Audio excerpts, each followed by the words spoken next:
सुबह के 5 बजे थे। रामपुर गांव अभी पूरी तरह जागा नहीं था। ठंडी हवा चल रही थी और पेड़ों पर बैठे पक्षी अपनी मधुर आवाज में गा रहे थे। गांव के एक छोटे से मिट्टी के घर में 12 साल का कृष्णा रहता था। वो एक गरीब किसान का बेटा था, लेकिन उसके सपने बहुत बड़े थे। वो पढ़ लिख कर अपनी किस्मत बदलना चाहता था। गांव के लोग अक्सर कहते थे कि एक दिन कृष्णा बहुत बड़ा आदमी बनेगा, और कृष्णा भी इस बात पर पूरा विश्वास करता था। कृष्णा बेटा उठ जा, स्कूल के लिए देर हो जाएगी। जी माँ, अभी आया। कृष्णा उठकर बाहर आया। उसने देखा कि उसकी माँ सिर्फ सूखी रोटी खा रही थी। घर में सब्जी नहीं थी, लेकिन फिर भी सीता अपने बेटे के सामने मुस्कुरा रही थी। कृष्णा सब समझता था, मगर उसने कुछ नहीं कहा। वो जानता था कि उसकी माँ और पिता उसकी पढ़ाई के लिए हर दिन संघर्ष कर रहे हैं। माँ, तुम सब्जी क्यों नहीं खा रही? मेरा मन नहीं है बेटा, तू चिंता मत कर। कृष्णा जानता था कि ये झूठ है, मगर वो चुप रहा। कुछ ही देर बाद उसके पिता रामदास खेत से लौटे। उनके चेहरे पर थकान साफ दिखाई दे रही थी, लेकिन बेटे को देखते ही उनके चेहरे पर मुस्कान आ गई। मन लगाकर पढ़ना बेटा, तू ही हमारी सबसे बड़ी उम्मीद है। मैं बहुत मेहनत करूँगा बाबूजी। स्कूल के गेट से बाहर निकलते समय कृष्णा की आंखों से लगातार आंसू बह रहे थे। उसके कानों में अभी भी प्रिंसिपल की वही बातें गूंज रही थीं। जब फीस भर नहीं सकते तो स्कूल क्यों आते हो? हर कदम के साथ उसे ऐसा लग रहा था जैसे कोई उसके दिल पर पत्थर रख रहा हो। जिस स्कूल को वो अपना दूसरा घर मानता था, आज उसी स्कूल ने उसे ठुकरा दिया था। गांव तक जाने वाला रास्ता लंबा नहीं था, लेकिन उस दिन कृष्णा को वो रास्ता कभी खत्म न होने वाला लग रहा था। रास्ते में उसे अपने कुछ दोस्त दिखाई दिए जो स्कूल की तरफ जा रहे थे। उनके कंधों पर बस्ते थे, हाथों में किताबें थीं और चेहरे पर मुस्कान थी। कृष्णा ने तुरंत अपना चेहरा दूसरी तरफ घुमा लिया। वो नहीं चाहता था कि कोई उसकी आंखों में आंसू देखे। कुछ देर बाद वो गांव पहुंच गया। गांव के लोग अपने अपने काम में लगे हुए थे। किसी को नहीं पता था कि आज एक छोटे से लड़के का सपना टूट गया है। कृष्णा धीरे धीरे अपने घर की तरफ बढ़ा। जैसे ही वो घर के सामने पहुंचा, उसकी मां सीता उसे देखकर हैरान रह गई। आमतौर पर स्कूल की छुट्टी होने में अभी कई घंटे बाकी थे। अरे कृष्णा, तू अभी कैसे आ गया? कृष्णा ने कोई जवाब नहीं दिया। उसने अपना बस्ता जमीन पर फेंका और घर के एक कोने में जाकर बैठ गया। सीता का दिल घबरा गया। वो तुरंत उसके पास आई। क्या हुआ बेटा, तबीयत खराब है क्या? कृष्णा ने सिर झुका लिया।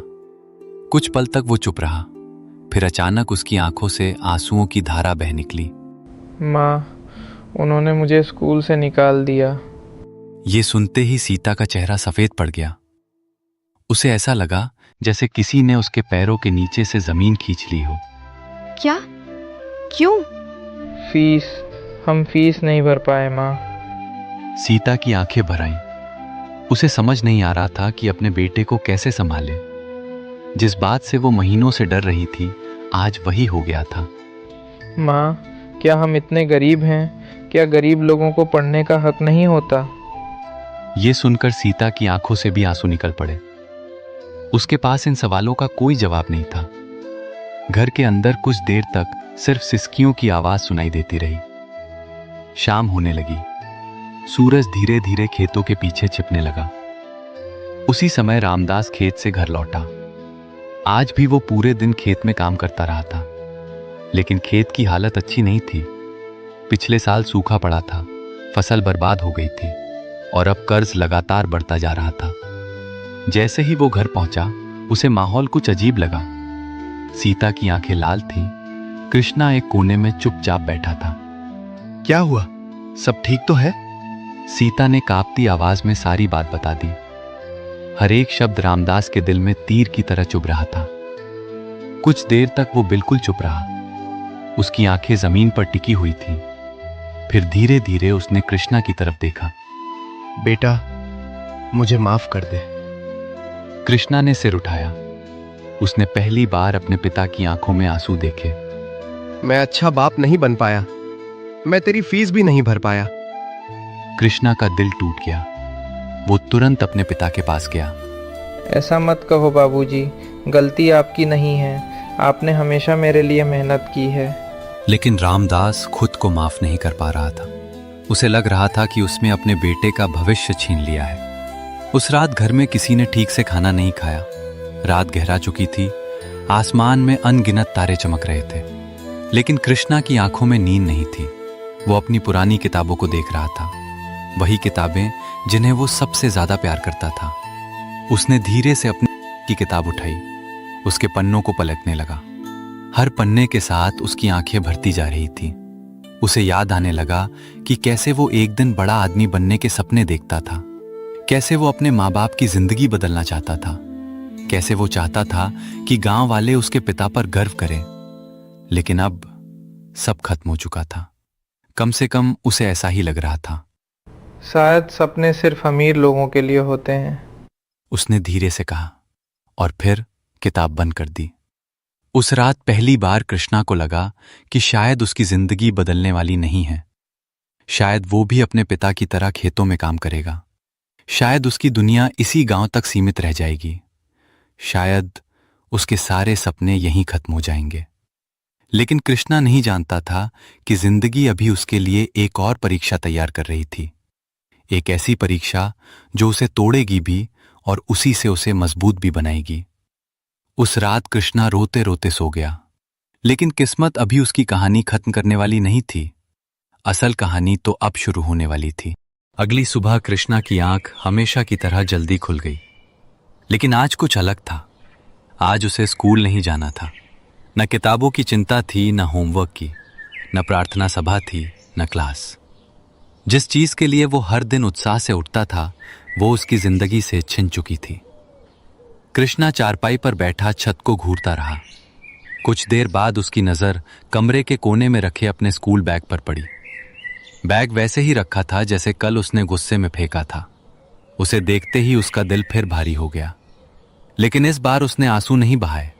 शायद एक ही दिन में वो थोड़ा बड़ा हो गया था। कृष्णा बेटा, उठ जा, तेरे बाबूजी खेत पर जाने वाले हैं। कृष्णा चुपचाप उठा और बाहर आ गया। रामदास बैलों को तैयार कर रहा था। उसके चेहरे पर हमेशा की तरह चिंता साफ दिखाई दे रही थी। कर्ज बढ़ रहा था, फसल कम हो रही थी और अब बेटे की पढ़ाई भी छूट गई थी।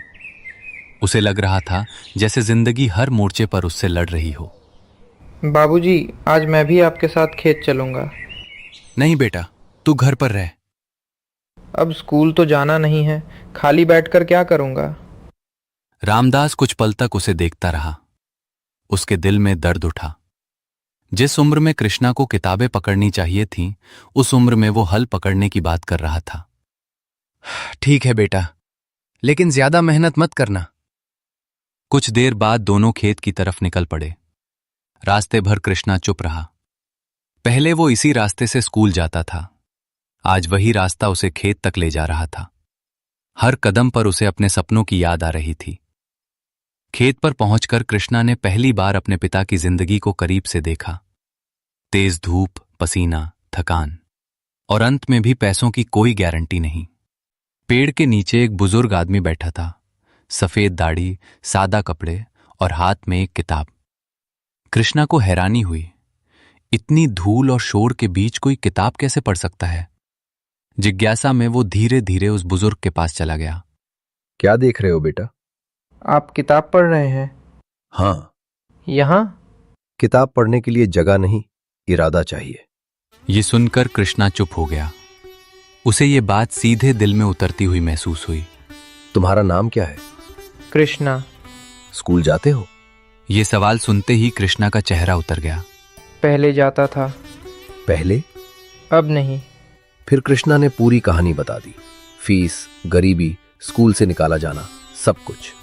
बुजुर्ग ध्यान से सुनते रहे। उन्होंने बीच में एक भी सवाल नहीं पूछा। जब कृष्णा की बात खत्म हुई तो कुछ पल तक वहां खामोशी छाई रही।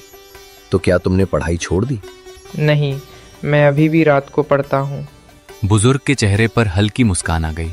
अच्छा है, क्योंकि जिसने सीखना छोड़ दिया उसने जीना छोड़ दिया। कृष्णा ध्यान से उनकी बातें सुन रहा था।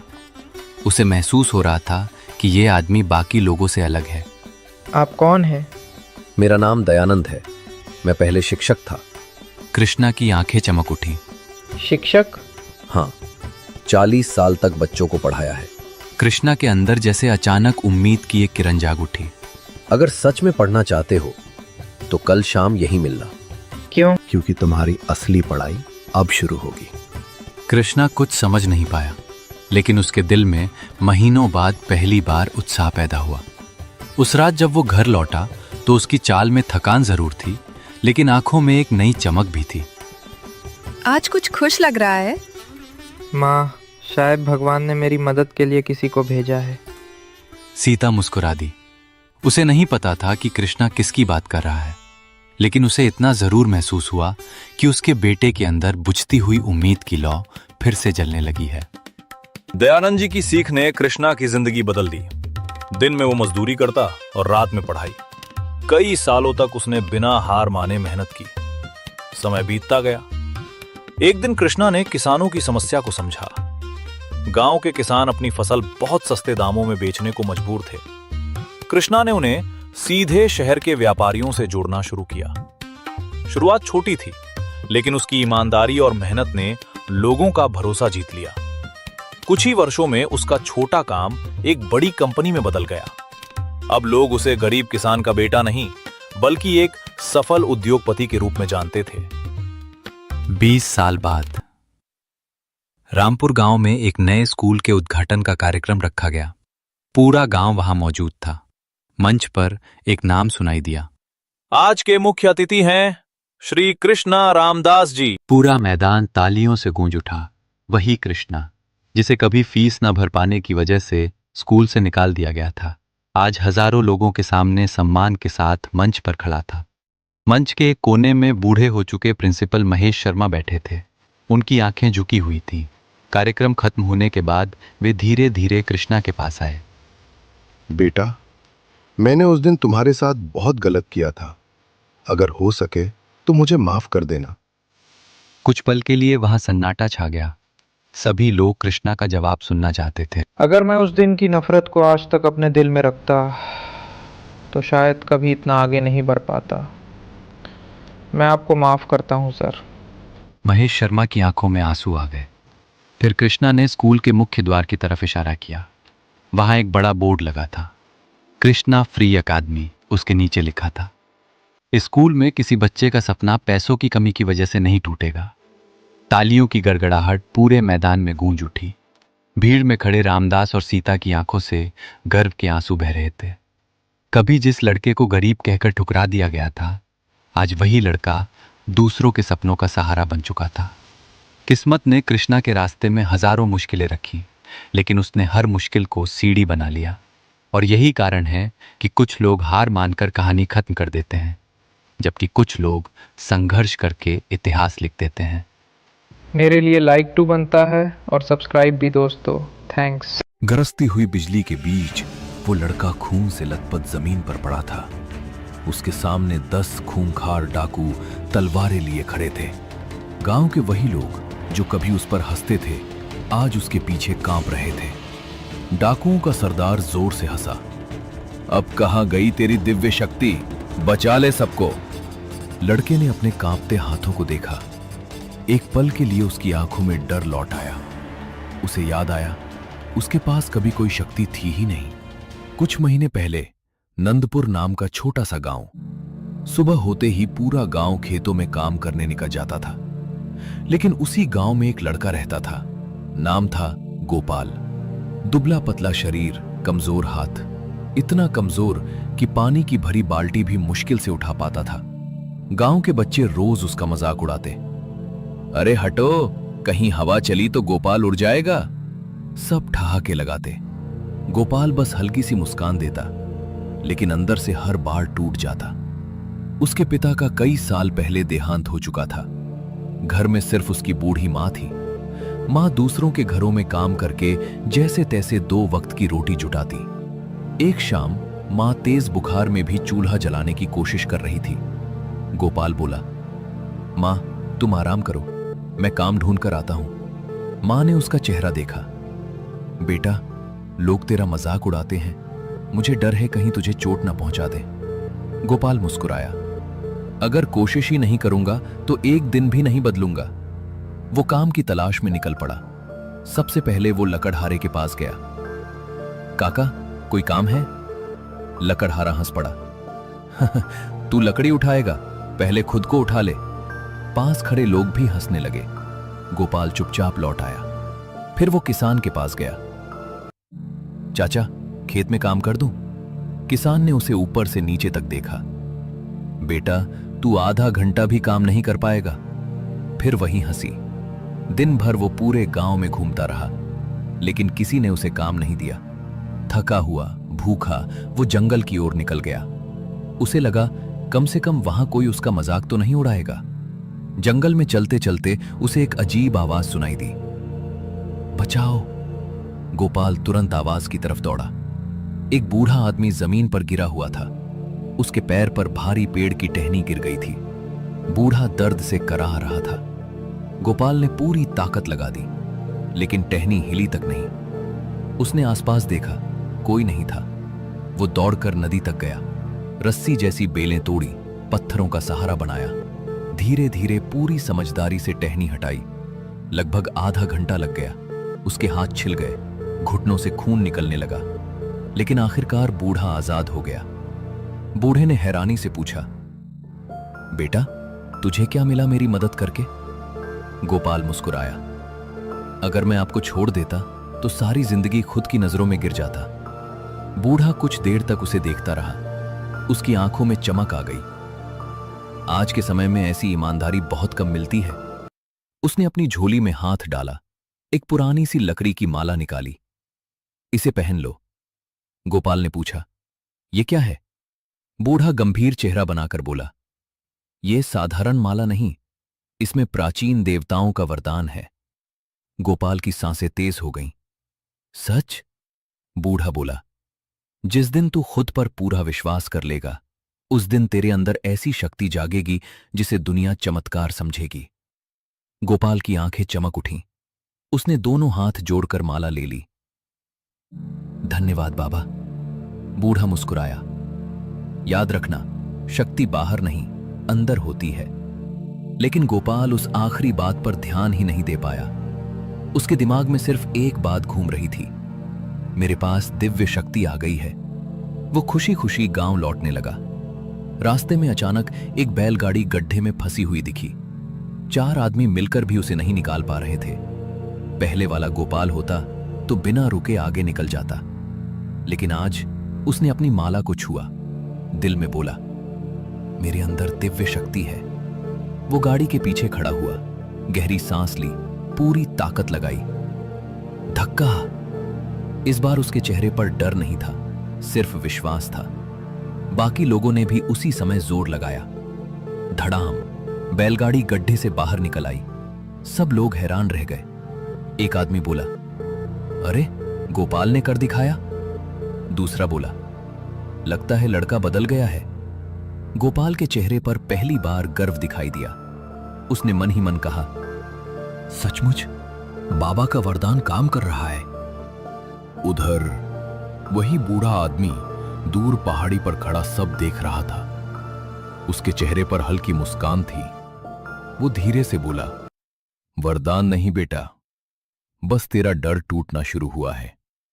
लेकिन असली तूफान अभी आना बाकी था, क्योंकि उसी रात राजमहल में ऐसी घटना घटी जिससे पूरा राज्य हिल गया। और पहली बार राजा के सैनिकों ने एक कमजोर गांव के लड़के का नाम लिया। गोपाल को बुलाओ। राजमहल के अंदर आधी रात चारों तरफ सन्नाटा पसरा हुआ था। अचानक धड़ाम! खजाने वाले कक्ष का विशाल लोहे का दरवाजा अपने आप बंद हो गया। अंदर से सैनिकों की चीखें गूंजने लगीं। बचाओ! कोई दरवाजा खोलो! राजा वीरेंद्र सिंह अपनी तलवार लेकर दौड़ पड़े। महल के सभी मंत्री, सैनिक और सेवक वहां इकट्ठा हो गए, लेकिन दरवाजा किसी भी कीमत पर नहीं खुल रहा था। 10 सैनिकों ने मिलकर धक्का लगाया, कुछ नहीं हुआ। लोहे के बड़े हथौड़े से वार किए गए, दरवाजा जरा भी नहीं हिला। अंदर से आवाजें धीरे धीरे बंद होने लगीं। सबके चेहरों पर डर साफ दिखाई दे रहा था। राजा गर्जे, अगर मेरे सैनिकों को कुछ हुआ तो पूरे राज्य की सुरक्षा खतरे में पड़ जाएगी। उसी समय महल का सबसे बूढ़ा प्रहरी बोला, महाराज, ये साधारण घटना नहीं है। ऐसा ही दरवाजा 30 साल पहले भी बंद हुआ था। तब पूरे राज्य में अफरा तफरी मच गई थी। मंत्री घबरा गए। तो फिर क्या किया गया था? बूढ़ा प्रहरी धीरे से बोला, तब एक साधु ने कहा था, जब पूरे राज्य का साहस टूट जाएगा, तब एक ऐसा इंसान आएगा जो खुद पर विश्वास करेगा, वही इस संकट को खत्म करेगा। पूरा दरबार एक दूसरे का चेहरा देखने लगा। उसी समय एक सैनिक दौड़ता हुआ आया। महाराज, नंदपुर गांव में एक लड़के ने अकेले बैलगाड़ी निकाल दी। दूसरा सैनिक बोला, लोग कह रहे हैं उसके पास कोई दिव्य शक्ति आ गई है। राजा ने बिना देर किए आदेश दिया, उसे तुरंत महल बुलाया जाए। अगली सुबह गोपाल अपने छोटे से घर के बाहर बैठा मां के लिए लकड़ियां काट रहा था। तभी घोड़ों की तेज आवाज सुनाई दी। पूरा गांव बाहर निकल आया। राजा के सैनिक सीधे गोपाल के घर के सामने रुके। गांव वाले हैरान रह गए। एक सैनिक ऊंची आवाज में बोला, क्या तुम गोपाल हो? गोपाल घबरा गया। रुकिए, अगर आप भी कभी लोग क्या कहेंगे सोचकर अपना फैसला बदल चुके हैं, तो अगले 2 मिनट आपकी पूरी सोच बदल सकते हैं। क्योंकि आज मैं आपको 2 भाइयों की ऐसी सच्चाई सुनाने जा रहा हूं जिसने उन्हें जिंदगी का सबसे बड़ा सबक सिखाया। और हो सकता है यही गलती आप भी हर रोज कर रहे हों। अरे देखो देखो, गधा साथ में है, फिर भी दोनों पैदल चल रहे हैं। गांव की सड़क पर चलते हुए 2 भाइयों ने ये आवाज सुनी। बड़े भाई ने सिर उठाकर देखा। कुछ लोग उनकी तरफ देखकर हंस रहे थे। सच में कितना बेवकूफ है, जब गधा है तो पैदल क्यों चल रहे हैं? एक आदमी बोला। छोटा भाई थोड़ा शर्मिंदा हो गया। भैया, शायद ये लोग सही कह रहे हैं, गधा है तो किसी एक को बैठ जाना चाहिए।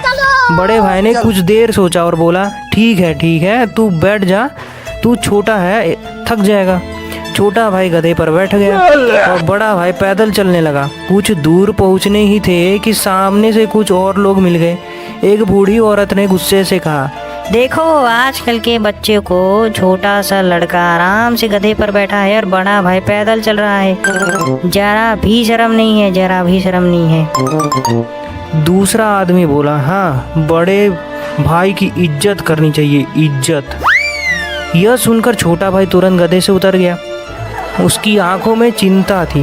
भैया, लोग तुझे गलत समझ रहे हैं, अब आप बैठ जाओ। बड़ा भाई बोला, ठीक है। अब बड़ा भाई गधे पर बैठ गया और छोटा भाई पैदल चलने लगा। थोड़ी देर बाद वे बाजार के पास पहुंचे। वहां फिर कुछ लोग उन्हें देखने लगे।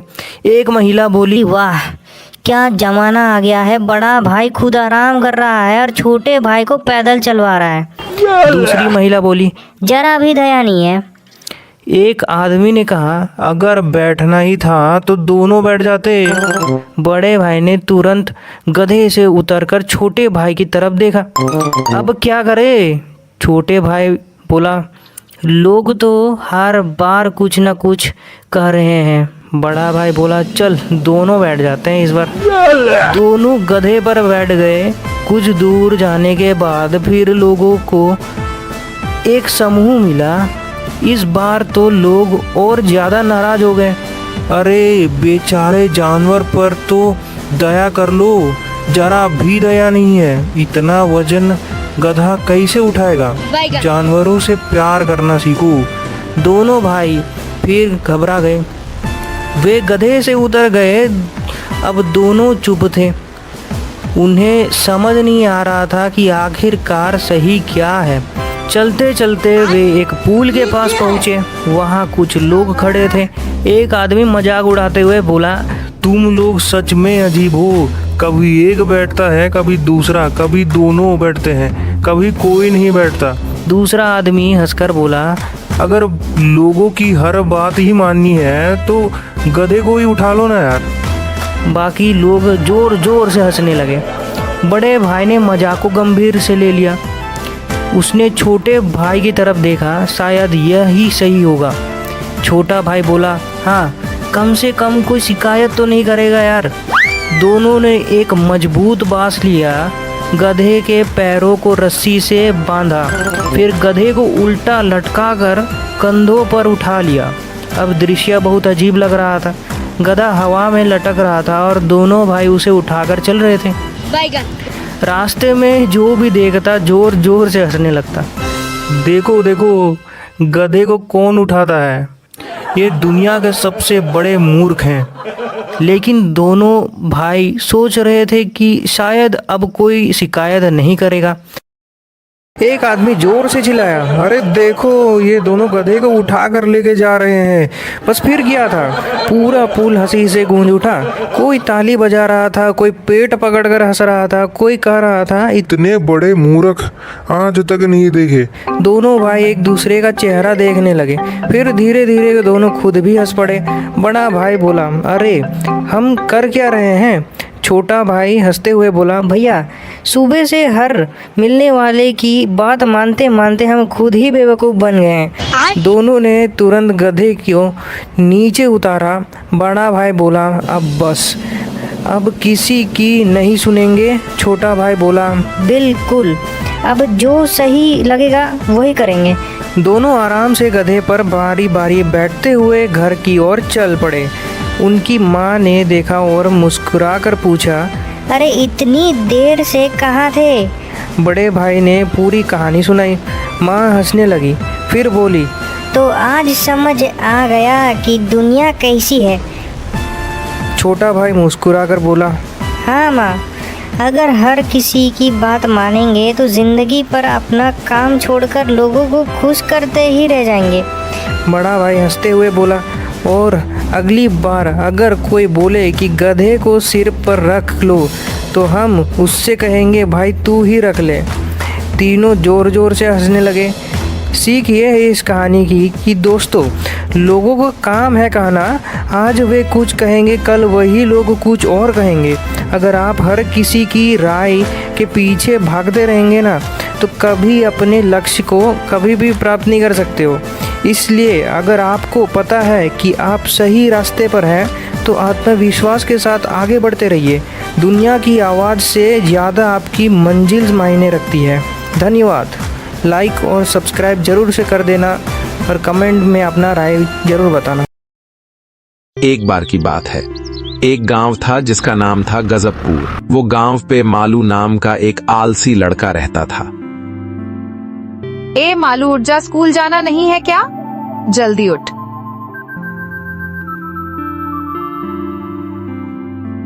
यार फिर से स्कूल जाना है।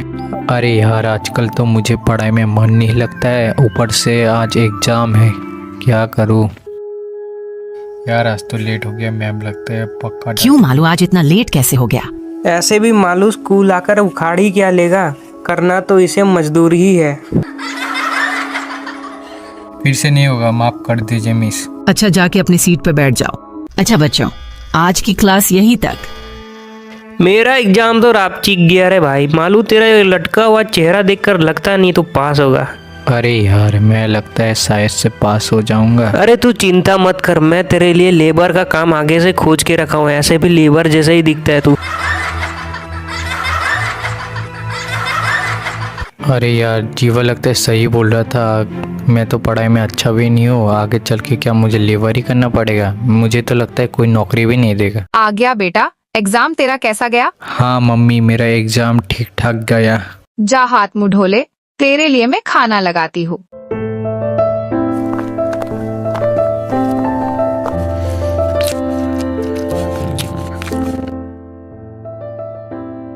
यार थोड़ा सोशल मीडिया चला लेता हूँ। ये सोशल मीडिया तो बड़ी अच्छी चीज़ है, यहाँ अरबों अरबों लोग एक साथ बातचीत करते रहते हैं। काश एक ऐसा ऐप होता जिससे आदमी अपना वीडियो दुनिया के सामने रख सकते हैं। काश मैं भी एक ऐप बना पाता, लेकिन ये सब ऐप बनाना मेरे बस की बात नहीं है।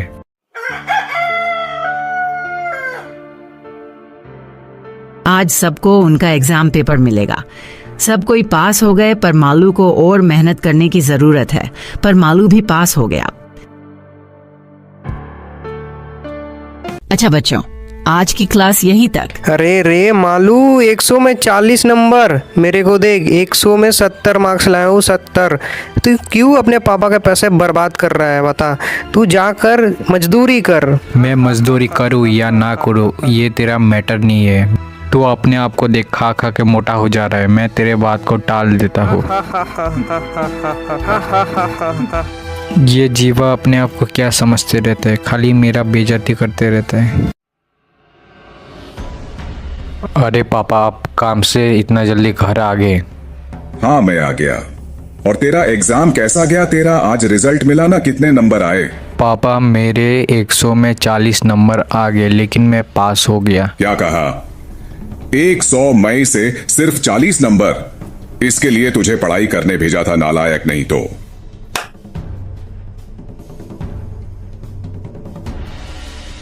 रुक जा बेटा, कहाँ जा रहा है? मुझे यहाँ पे सब लोग डांटते रहते हैं, चिढ़ाते रहते हैं। मैं और नहीं सह सकता। मैं यहाँ से बहुत दूर चला जाऊँगा। मैं घर नहीं जाऊँगा और मैं आसपास कोई गांव में काम ढूंढूंगा और पेट पालूंगा मेरा। थोड़ी देर में यहाँ रात हो जाएगा। मैं यहाँ पे आज के लिए सो जाता हूँ।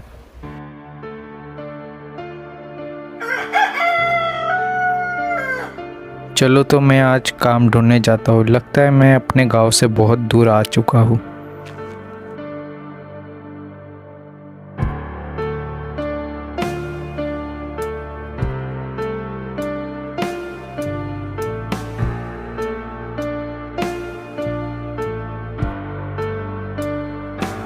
लगता है ये होटल है। यहाँ पे मुझे लगता है ज़रूर काम मिलेगा।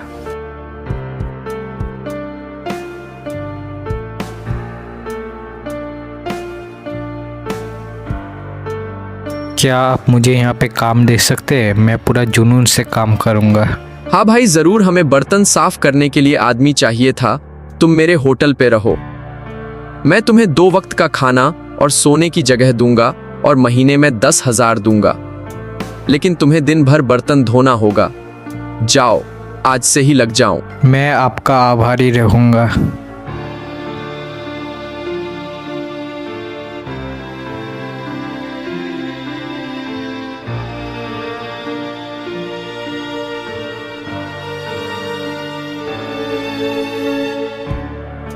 भैया मैंने आज 400 बर्तन मांज दिए हैं। अभी कौन से रूम पे सोने के लिए जाऊं? क्या बात है, तूने आज वाकई में बहुत काम किया है। जा नीचे बेसमेंट में रूम में जाके सो जा। कल भी बहुत काम है।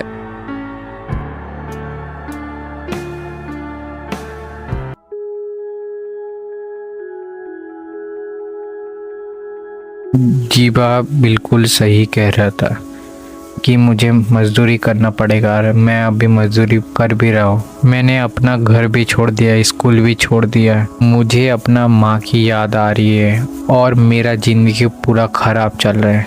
नहीं, मैं जीवा और सबको गलत साबित करके दिखाऊंगा। चाहे ज़िंदगी में कितना भी बुरा वक्त आ जाए, मैं कभी हार नहीं मानूंगा। मेरा एक सपना था कि मैं एक ऐप बनाऊं, उसके लिए मैं कुछ भी कर सकता हूँ। मुझे अपना सपना को साकार करने के लिए बहुत मेहनत करना पड़ेगा। एक लैपटॉप लेना पड़ेगा और कोडिंग करना पड़ेगा, लेकिन मैं कभी हार नहीं मानूंगा। मालू अपने घर से भागने के बाद एक गांव में होटल में गया, काम करने लगा। इसके बाद मालू मन लगाकर होटल का सारा काम करने लगा।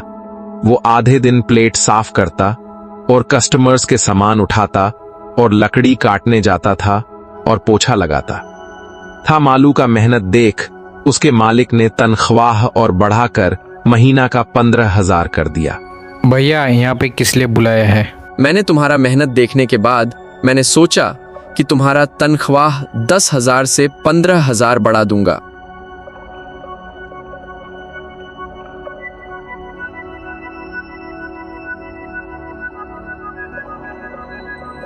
जैसे कि मैंने सोचा था, आगे चल के मैं एक अच्छा लैपटॉप लूँगा। मैंने यहाँ पे 7 महीना काम करके 1 लाख रुपया जमा कर लिया। देरी क्यों करता हूँ, आज ही लैपटॉप खरीदने चला जाता हूँ। अभी वक्त है मेरा सपना को पूरा करने का।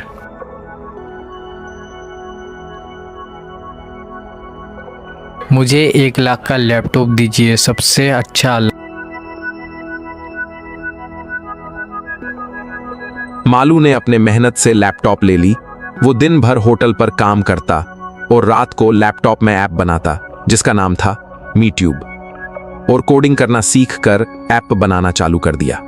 शुरू में कठिनाई आई, पर मालू बार बार हारने के बाद भी काम करता गया और 2 साल लगातार मेहनत के बाद वो मीट्यूब ऐप बना दिया और वर्ल्ड वाइड फेमस होने लगा। याहू, मैंने मीट्यूब बना दिया। उसके बाद मालू होटल से विदाई लेकर अपना एक कंपनी खोलने चला गया, क्योंकि उसका ऐप पूरे दुनिया में वायरल हो गया, इसलिए वो करोड़पति बन गया। हेलो मोदी जी, कैसे हो? मैं आपसे परसों को मिलने आऊँगा। देश के बारे में आपसे ज़रूरी चर्चा करना है। पिछले 2 साल से मैं घर नहीं गया। अब मैं सक्सेसफुल हो चुका हूँ। अब मैं करोड़पति हो चुका हूँ। अब मैं घर जाता हूँ मम्मी पापा से मिलने।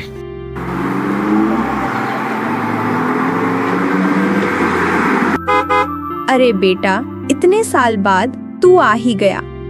हमने तेरे को कहा, कहाँ नहीं ढूंढा। अरे नालायक, मैंने तेरे को थोड़ा मार क्या दिया? तू तो 2 साल भाग ही गया था। हाँ पापा, मैंने गलती किया। मेरे को ऐसे घर छोड़ के नहीं जाना था, लेकिन मैं अपने आप से कसम खाया था कि मैं अपने सपनों को हासिल करके रहूंगा। आज मैं कामयाब बन चुका हूँ, इसलिए मैं घर आ चुका हूँ। बेटा, आज के दिन तेरा स्कूल का फ्रीविल है। प्रिंसिपल से बुलावा आया था और आज ही तू घर आ गया। अच्छा, तो मुझे जाना ही पड़ेगा।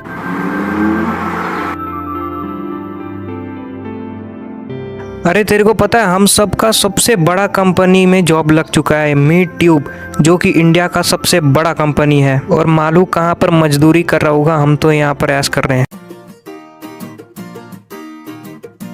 और वो मीट्यूब का मालिक मैं हूँ। मैंने तुम सभी को अपने कंपनी पे काम दिया है। पढ़ाई लिखाई अच्छी बात है, लेकिन पढ़ाई के साथ स्किल होना सबसे बड़ा इम्पोर्टेंट काम है। अरे वाह मालू, तेरे को मान गए। आज तूने जो कर दिखाया है वो बहुत ही कम लोग कर पाते हैं। मान गए भाई। मैं पढ़ाई में भले तेरे से अच्छा था, लेकिन तेरे पे जो टैलेंट था वो तुझे कंपनी का मालिक बना दिया। तेरे पे स्किल था। मान गए सर, आपको मान गए, और मैं हमेशा तेरे अंडर काम करने वाला हूँ।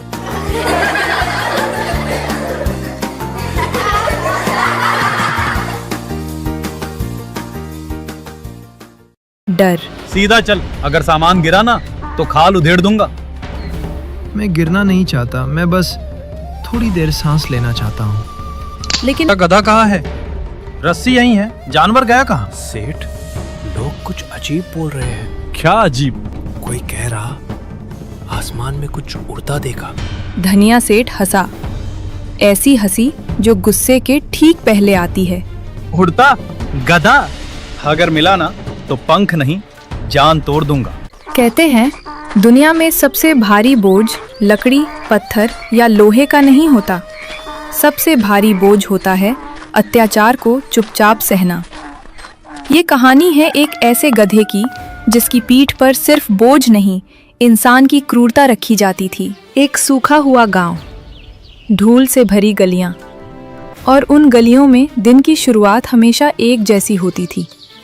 एक चीख, एक गाली और एक गधा। उठ बे, सूरज निकल आया है और तू अब भी खड़ा है।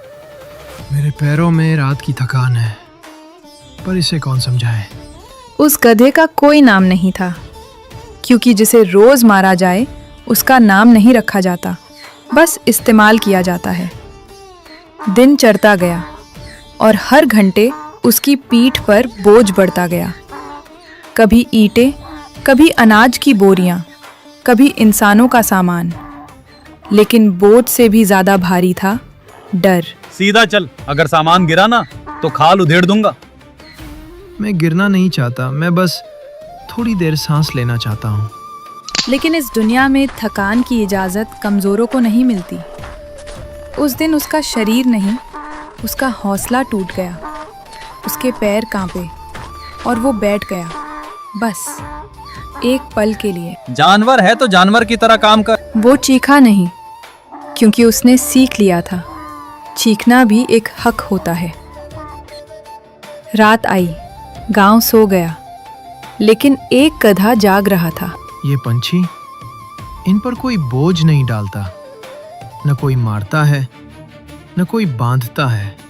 वो पहली बार खुद के लिए कुछ चाहता था, भगवान, मैं ताकत नहीं मांगता, मैं बदला नहीं मांगता, बस अब जमीन काफी हो गई। अगर हो सके तो एक बार मुझे भी आसमान दिखा दो। उस रात प्रार्थना मंदिर में नहीं हुई, वो जमीन पर बैठकर एक टूटे हुए दिल ने की। जिसने सहन किया पर किसी को चोट नहीं पहुंचाई, आज उसकी पीठ बोझ के लिए नहीं, उड़ान के लिए बनेगी। और फिर जो हुआ वो किसी ने नहीं सोचा था। उसकी पीठ से पंख निकले, भारी नहीं, सुंदर नहीं, मजबूत। मैं जमीन छोड़ रहा हूं। डर था, पर डर से बड़ा था सुकून। वो उड़ा, पहली बार ऊपर से गांव देखा और सोचा, इतनी छोटी जगह में इतना दर्द कैसे समा गया। देखो, वो उड़ रहा है। डरावना नहीं है, अजीब सा अच्छा लग रहा है।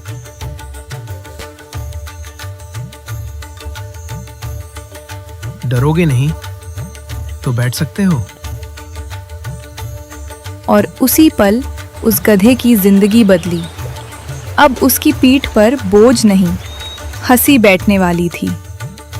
कभी कभी जो चीज़ हमें बचाती है वही हमें सबसे बड़ा खतरा भी बना देती है। उस गधे की उड़ान आशीर्वाद थी, पर दुनिया के लिए चुनौती। सुबह फैल चुकी थी, बच्चे अब भी वहां थे।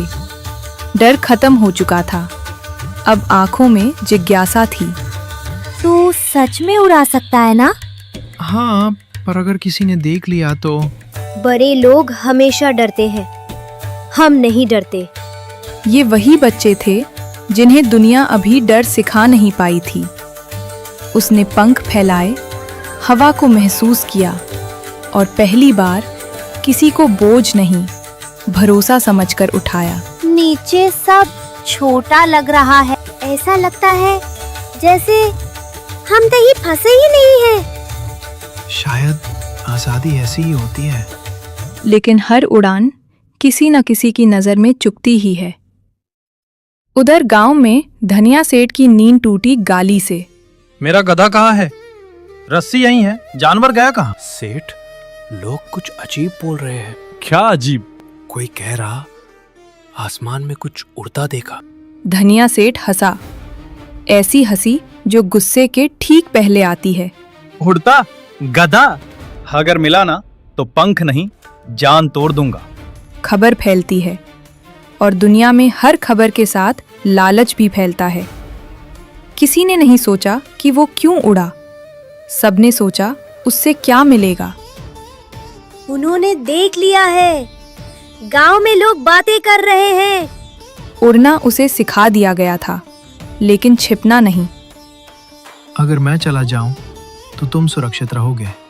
नहीं, तू जाएगा तो वो जीत जाएंगे। बच्चों ने पहली बार किसी को खुद से बड़ा माना था। फिर पत्थर आया, सीधा पंख से टकराया। भागो! आजादी पर पहला हमला हो चुका था। वो भागा नहीं, वो बचा। टूटे खंडहर में शरण ली। मैंने सोचा था उड़ान खत्म कर देगी दर्द, पर दर्द तो ऊपर भी पहुंच गया। दुनिया को आजाद प्राणी नहीं चाहिए, दुनिया को या तो मालिक चाहिए या तमाशा। भगवान, ये उड़ान थी या गलती? कभी कभी भगवान जवाब नहीं देते, क्योंकि अब फैसला अपने हिस्से का होता है। मेरा जानवर है, मेरा हक है, और जो मेरा है वो मुझसे उड़कर नहीं जाएगा। अब कहानी सिर्फ उड़ान की नहीं थी।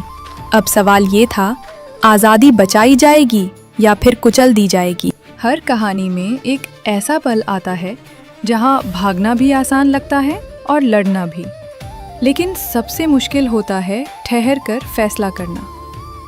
उस रात खंडहर में एक उड़ने वाला गधा यही कर रहा था। उसके पंख बंधे नहीं थे, फिर भी वो उड़ नहीं रहा था, क्योंकि अब दाव सिर्फ उसका नहीं था। अगर मैं उड़कर दूर चला गया तो आजाद तो रहूंगा, लेकिन ये बच्चे, ये गांव, इनके लिए कुछ भी नहीं बदलेगा। पहली बार उसने अपने लिए नहीं, दूसरों के लिए सोचा। वो यही है। हम जानते थे तू भागेगा नहीं। तुम यहाँ क्यों आए? अगर पकड़े गए तो? डर के साथ जीने से बेहतर है डर के सामने खड़े होना। ये शब्द किसी किताब से नहीं आए थे। ये आए थे उन लोगों से जिन्होंने अभी हारना नहीं सीखा था। गांव जाग चुका था। लोग हाथों में लाठी लिए सवाल नहीं हक लेकर आए थे। वो यही है, छुपा नहीं पाएंगे अब। आजा नीचे, तेरी वजह से मेरा मजाक बना है। मैंने तेरा क्या छीना? तू मेरा था, बस इतना ही। यही फर्क था। एक तरफ जिसने उड़ान पाई, दूसरी तरफ जो आज भी मालिक बनकर जी रहा था। अगर मैं तेरी चीज था तो तुम सब किसकी चीज हो? ये सवाल गांव से ज्यादा आत्मा को लगा। लोग रुके, पहली बार किसी को मारने से पहले। अगर वो गधा है तो भी उसने कभी किसी को मारा नहीं, और हम इंसान हैं, फिर भी हमें मारना आसान लगता है। अब बात गधे की नहीं थी। अब सवाल था, कौन जानवर है? उस गधे ने पंख फैलाए। भीड़ पीछे हटी। मैं भाग सकता हूं, पर नहीं भागूंगा, क्योंकि अगर आज मैं चुप रहा तो कल कोई और बोलेगा भी नहीं। तू जानवर है। किसी ने धक्का नहीं दिया, लेकिन जिस जमीन पर हजारों बार उसने दूसरों को गिराया था, आज उसी ने उसे गिरा दिया। गांव ने फैसला किया, कोई मार नहीं, कोई बदला नहीं, बस अब से ये किसी का मालिक नहीं रहेगा और कोई जानवर इसके हाथ नहीं दिया जाएगा। कभी कभी सबसे बड़ी सजा होती है जिस ताकत से गलत किया उसी से वंचित हो जाना। अब कहाँ जाएगा? जहां किसी को उड़ने से डर ना लगे। फिर मिलोगे? अगर कभी तुम्हें लगे कि दुनिया फिर भारी हो रही है तो ऊपर देखना। वो उड़ा, लेकिन भागकर नहीं। वो उड़ा एक निशान छोड़कर। अगर ये कहानी आपको थोड़ा भी अच्छा लगा तो एक लाइक कर देना, क्योंकि कहानी बनाने में हफ्तों लग जाता है। और नेक्स्ट कौन सी कहानी चाहिए लिख देना, मैं ज़रूर सुनूंगा। मिलते हैं, धन्यवाद। अमीरपुर नामक गांव में एक गरीब अनाथ लड़का रहता था। बस उसकी जिंदगी का एक ही लक्ष्य था, उसके माँ का सपना पूरा करना। दरअसल उसके माता पिता गुजर चुके थे और वह बहुत बड़ा जख्म झेल रहा था। उसके पिताजी एक गरीब लकड़हारा थे। उनको जंगल में एक शेर ने मार दिया था और ठीक कुछ महीनों बाद ही उसकी माँ का गंभीर रोग के कारण देहांत हो गया। वह बहुत गरीब थे, जिसकी वजह से दवाई खाने का भी पैसा नहीं था। उसके माँ ने अंतिम समय में शामू को कहा था कि बेटा, आज हम चाहे भूखे मर जाएं, लेकिन तुम ऐसा काम करना कि सारे गरीब आदमियों को फ्री में भोजन खिला पाओ। मैं अनाथ हो चुका हूँ। अब इस दुनिया में मेरा कोई नहीं सिवाय मेरे बकरी के। शामू अपने बकरी से बेहद स्नेह करता था। उसके माता पिता के गुजर जाने के बाद बस वह बकरी ही थी जो उसको अपनापन महसूस दिलाती थी। एक दिन अचानक शामू का स्वास्थ्य बहुत खराब हो जाता है, पर उसके पास दवाई खाने को भी पैसे नहीं थे और स्वास्थ्य खराब होने के कारण वह कहीं पर काम भी नहीं कर पाता था, जिसके वजह से उसके पास पैसे की कमी हो गई थी। अब मैं क्या करूं? मेरा देखभाल करने के लिए भी कोई नहीं। मेरे घर पर तो कुछ भी नहीं है जिसको मैं बेच सकूं और पैसा ले सकूं। मेरे घर में सिर्फ मेरी बकरी है। एक आइडिया, मैं अपने बकरी को बेच देता हूँ। बाद में काम करके अपने बकरी को ज्यादा दाम में वापस खरीद लूंगा। ऐसा सोचकर शामू अपने बकरी को बकरी पालक के पास बेचने के लिए ले जाता है और उसे 3000 में बेचकर दवाई खरीद लेता है। एक हफ्ते बाद में काम करना शुरू कर दूंगा और उसके बाद पैसा जुगाड़ करके 4000 में अपने बकरी को वापस खरीद लूंगा। आस्ते आस्ते दवाई खाकर शामू ठीक होने लगता है। एक हफ्ते बाद शामू लोगों के घर पर काम करना शुरू कर देता है। उससे उसकी रोजाना 200 से 300 की कमाई हो जाती थी। उसके बाद करीबन 3-4 हफ्ते काम करने के बाद वह फिर से उस बकरी पालक के घर जाता है अपने बकरी को वापस खरीदने के लिए। अरे भाई, मैंने जो वो हफ्ते तुम्हें बकरी बेचा था, वो बकरी को मैं आज वापस खरीदने के लिए आया हूँ। लो, मैं तुम्हें 4000 रुपए देता हूँ, मेरा बकरी वापस कर दो। क्या बात करते हो? मैंने वो बकरी को कसाई को बेच दिया। अब वो दूसरों के पेट पर चली गई है। उसने उसको मारकर बाजार में बेच दिया। शामू ये बात सुनकर बहुत बड़े सदमे में चला जाता है, क्योंकि उसके माता पिता के गुजर जाने के बाद उसके पास वो बकरी ही अपना था। शामू रोते रोते जंगल की ऊंची खाई के पास जाता है और कहता है, अब मेरे जिंदगी में कोई नहीं, अब मैं मर जाऊंगा। मैं ये ऊंची खाई से कूद जाऊंगा और इस दुनिया से चला जाऊंगा। तभी शामू को उसकी माँ की कही गई बात याद आती है। बेटा, चाहे जितनी भी गंभीर स्थिति क्यों ना हो जाए, कभी भी हार नहीं मानना चाहिए, क्योंकि अगर हम खुद से हार मान जाते हैं तो सच्ची में हार ही जाते हैं। लेकिन अगर दृढ़ संकल्प करके हम प्रयास करते रहे तो जरूर सफल होते ही हैं। ये सोचकर शामू रुक जाता है और उस खाई से छलांग नहीं लगाने का निर्णय लेता है और रोते रोते अपने घर वापस को लौट जाता है। मैं अब क्या करूं? मेरा और कोई नहीं इस दुनिया में। लेकिन जो भी हो, अब बीती गई बात को सोचकर कुछ फायदा नहीं, पर जो आने वाला कल है उसे मैं ज़रूर बदल सकता हूँ। मुझे बस हार नहीं मानना है।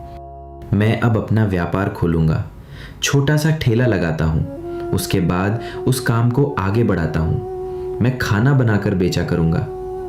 ये सोचकर शामू बाजार जाता है और खाना बेचने का ठेला और कुछ खाना बनाने का सामान लेकर आता है।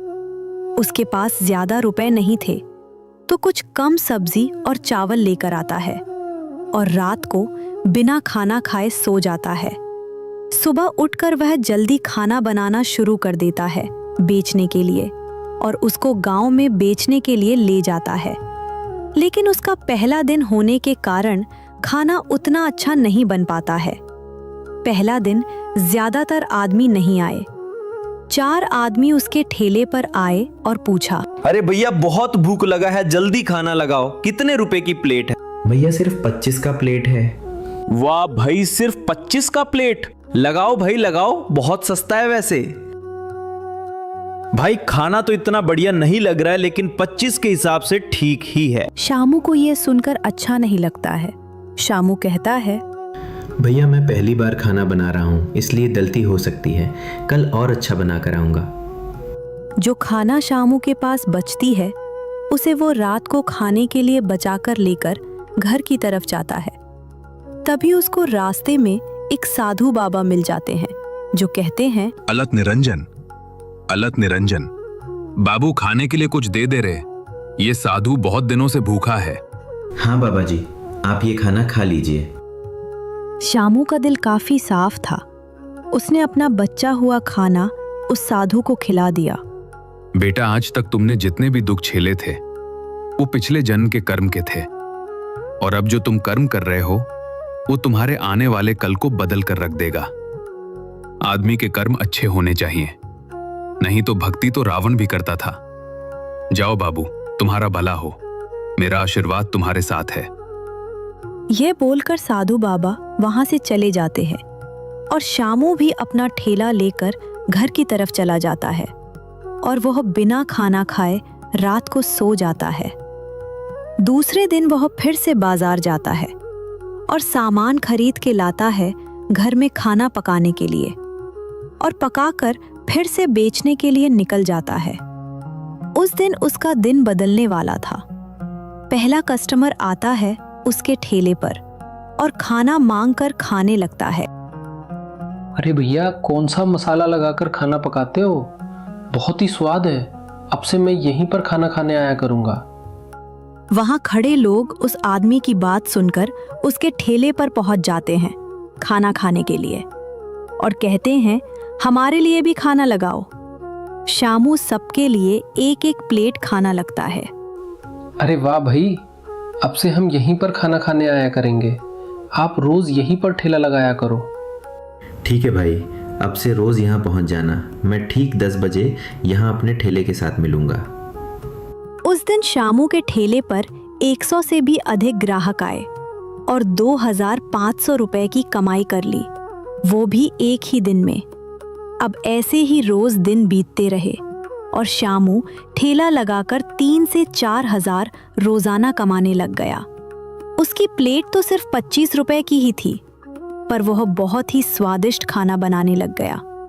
और अब शामू अपना खुद का एक होटल खोल लेता है और उसमें गरीब लोगों को फ्री में खाना भी खिलाता है और नॉर्मल लोगों को 25 रुपए का प्लेट में पेट भर खाना खिलाता है। और उसने अपने माँ का सपना भी पूरा कर लिया। दोस्तों, परिस्थिति चाहे जितने भी बुरे क्यों ना हो, कभी हार नहीं मानना चाहिए, क्योंकि अगर हम खुद से हार मान जाएंगे तो हमारा हार निश्चित है। अगर हम दृढ़ संकल्प के साथ प्रयास करते रहे तो दिव्य शक्ति को भी सहायता के लिए आना ही पड़ता है। अगर आप यहाँ तक इस कहानी को देख रहे हो तो कमेंट में लिखिए, मैं हार नहीं मानूंगा। और दोस्तों, शामू के लिए एक लाइक तो बनता है। मिलते हैं कुछ ऐसे ही मजेदार कहानियों के साथ। तब तक भाई और बहनों, धन्यवाद।